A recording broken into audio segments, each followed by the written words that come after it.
Alright guys, so we have a 2020 Harley Street Bob here, which we are doing a light fuel clutch conversion. So basically it gives a 40 to 50% light feel on the clutch itself. So here we are, we've gone ahead taken the exhaust off, so it's not very difficult to take the exhaust off. You know, you got your 2 bolts up there, 2 bolts there, and you got your side bolts down the bottom here.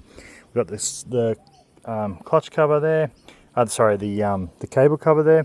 So we go ahead, take the cable cover off with those 6 bolts.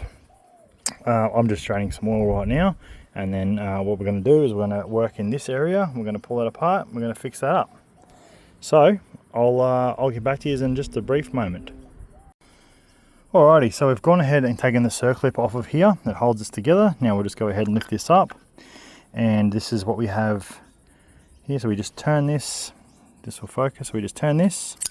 And that pops straight out, okay? So that's nice and easy. We can all follow that one. Maybe if I just give it a bit more zoom. We'll sit that one down.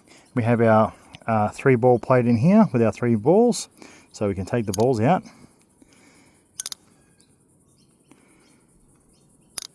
Okie dokie. And then we'll go ahead and take this out.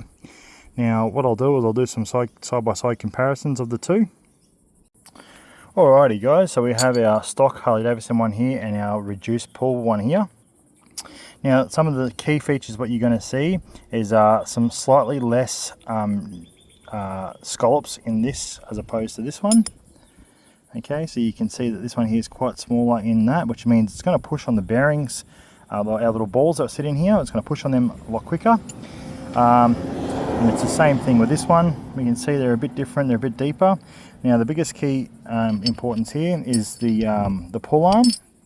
So what we're going to see here is that's straight in there. It'll go all the way through. So this actually recesses onto this little piece here. So this recesses just there.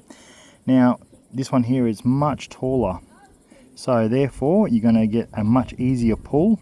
And it'll turn this, so when you're pulling on the clutch lever and it pulls this that way, it's actually going to feel a lot easier because it's a much higher pivot point. So anyway, we'll get this smacked in, we'll see what it's like.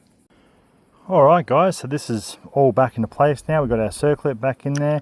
Everything seems nice and easy. As soon as this has some sort of tension on it, it'll spring out and push on those bearings, and everything should be all good. Alrighty guys, so we've done our light clutch pull. Now this has the 1250 springs in it. It is very, very light. So to give you guys a bit of an idea, this is one finger here, and it's nice and light. It's working extremely well. Very, very happy. Super stoked. Very easy modification. Very, very good.